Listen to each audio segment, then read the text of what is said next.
And we're starting the second boil of 2024 in my barrel evaporator. You can see it right there.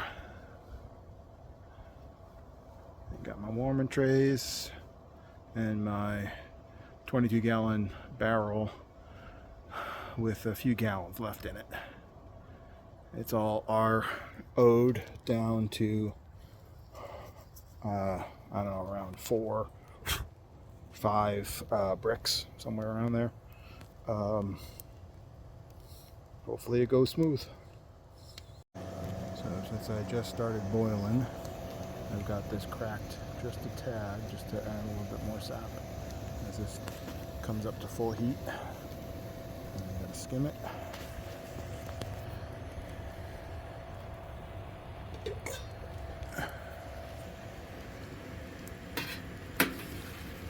Get all that foam.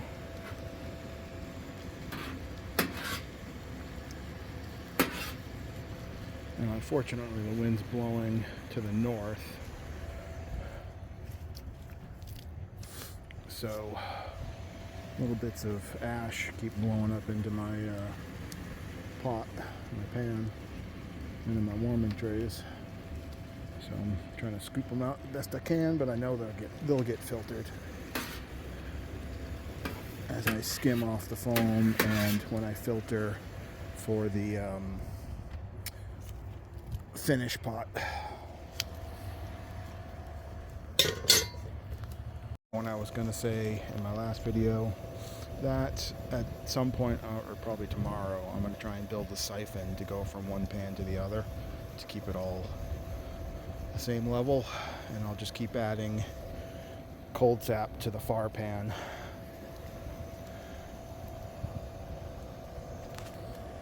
There's my blower going straight up at the bottom of the pan. Grab the glove and check the fire. Looks like I can add some.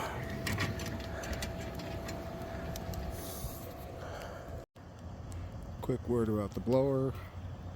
That's a 110 volt, I think it's called a squirrel cage blower, that used to be the forced air burner for my propane forge. I've converted over to I think it's called a Venturi burner, where the the force of the propane going through a tiny nozzle draws air with it. Sort of like the concept of people who put a fan towards an open pipe going under their fire to draw air in along with the blown air. You get actually more flow that way. But with the propane forge, I have it up in my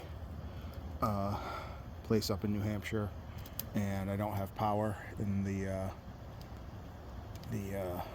smithy shed, so I went with that, so I don't have to run an extension cord. With this, I have to run an extension cord all the way back to my house, back there.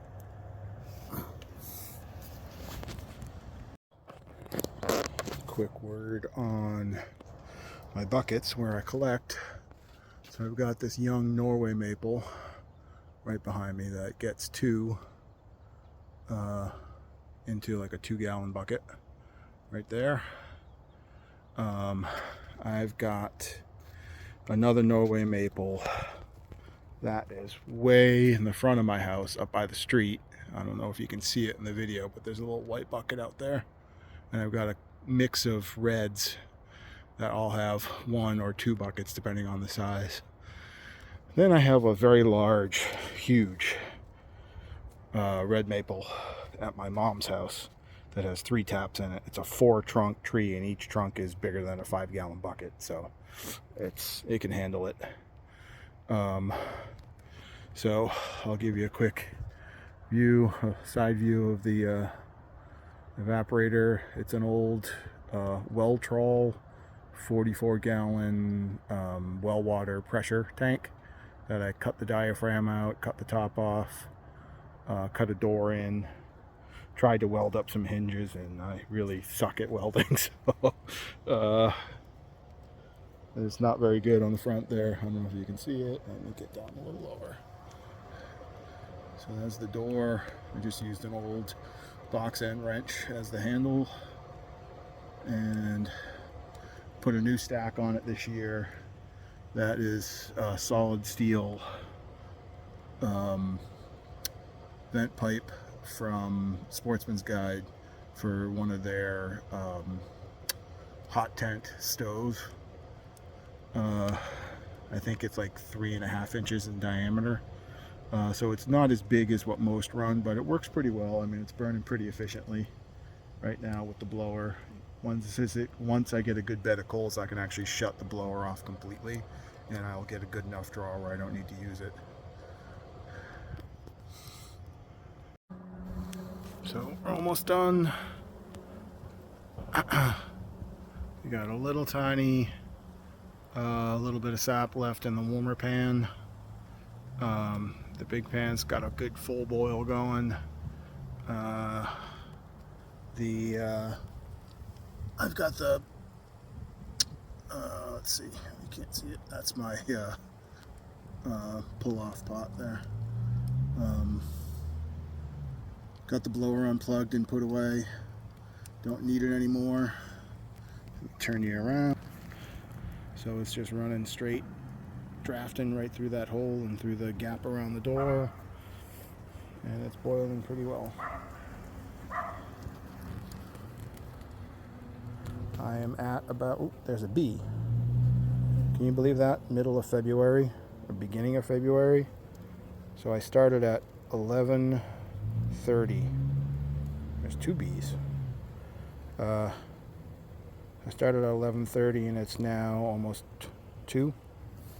And was about 12 gallons of concentrate.